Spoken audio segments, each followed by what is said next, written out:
যে একের পর এক বিএনপি নেতাকর্মীদের প্যাট্রোনাইজেশনে পৃষ্ঠপোষকতা একের পর এক আওয়ামী লীগের অফিস খুলে দেওয়া হয়েছে এবং সেখানে গিয়ে তারা আবার জয় বাংলা স্লোগান দিচ্ছে। ছাত্রলীগ নিষিদ্ধ, বাংলাদেশের নির্বাহী আইনে তাকে নিষিদ্ধ করা হয়েছে। তারপর যখন তারা একত্রিত হচ্ছে, তারা সন্ত্রাস বিরোধী আইনে প্রত্যেকে গ্রেফতার হওয়ার কথা, কিন্তু আপনারা দেখেন কেউ গ্রেফতার হচ্ছে না। একই সঙ্গে পুলিশ থেকে কোনো ব্যবস্থা নেওয়া হচ্ছে না। যে সকল ছাত্রলীগের সন্ত্রাসীরা যারা 15 জুলাই সহ ঢাকা শহরের বিভিন্ন সময় কিলিং করেছে, 15 জুলাই ঢাকা বিশ্ববিদ্যালয় ক্যাম্পাসে হামলা চালিয়েছে, তারা একের পর এক জামিন পেয়ে যাচ্ছে এবং জামিন পেয়ে তারা উল্লাস করছে।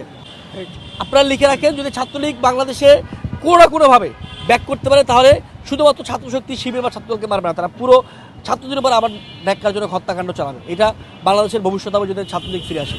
এই যে আওয়ামী লীগ উন্মুক্ত হচ্ছে, ছাত্রলীগ মিছিল দিচ্ছে, এবং সেইটা শুধুমাত্র আমরা যারা জাতীয় ছাত্রশক্তি করি কিংবা যারা ছাত্রদল করেন, শিবির করেন, এই সকল ভাইদের জন্য, শুধুমাত্র রাজনৈতিক কর্মীদের জন্য হুমকি সব তা না।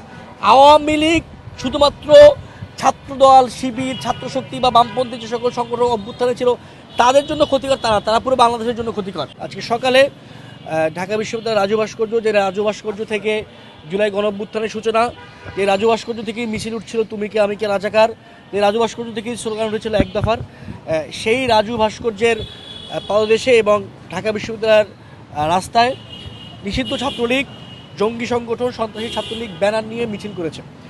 এবং আমরা দেখলাম সেই মিছিলটির প্রায় 8 থেকে 9 ঘন্টা পার হয়ে গেলেও পুলিশ প্রশাসনের পক্ষ থেকে কোনো রকমের কোনো ব্যবস্থা নেওয়া হয়নি। একই সঙ্গে শুধুমাত্র আজকের এই ঈদের দিনটি নয়, যেই পবিত্র রমজান মাস আমাদের থেকে বিদায় নিয়েছে, সেই রমজান মাসে আমরা সোশ্যাল মিডিয়ার কল্যাণে দেখেছি ঢাকা শহরের বিভিন্ন রেস্টুরেন্টে, বিভিন্ন জায়গাতে, খোলা মাঠেও কখনো কখনো ছাত্রলীগের নেতাকর্মীরা একত্রিত হয়েছে, তারা ইফতার করেছে এবং তাদের বিভিন্ন স্টেটমেন্টের বয়াতে আমরা জানি তারা বিভিন্ন পরিকল্পনা করছে। এখন আওয়ামী লীগের পরিকল্পনা কী আর ছাত্রলীগের পরিকল্পনা কী, এটা বাংলাদেশের মানুষকে নতুন করে বোঝানোর কিছু নাই। আওয়ামী লীগের এবং ছাত্রলীগ যতবারই বলেছে আমরা কিছু একটা করবো, ততবারই তারা খুন করেছে, ততবারই তারা গুম করেছে, ততবারই তারা বাংলাদেশের মানুষের উপর নির্যাতন করেছে। যে একদিকে পুলিশ গ্রেফতার করে না, আর পুলিশ গ্রেফতার করলে তারা কোর্ট থেকে জামিন হয়ে যায়। পুরো সিস্টেমটা একটা আওয়ামী সিস্টেম এখনও রয়ে গেছে। এবং আমরা দেখলাম 12 তারিখে নির্বাচন হওয়ার পরে যেন আওয়ামী লীগ আর ছাত্রলীগের সারা দেশে ঈদ শুরু হয়েছে।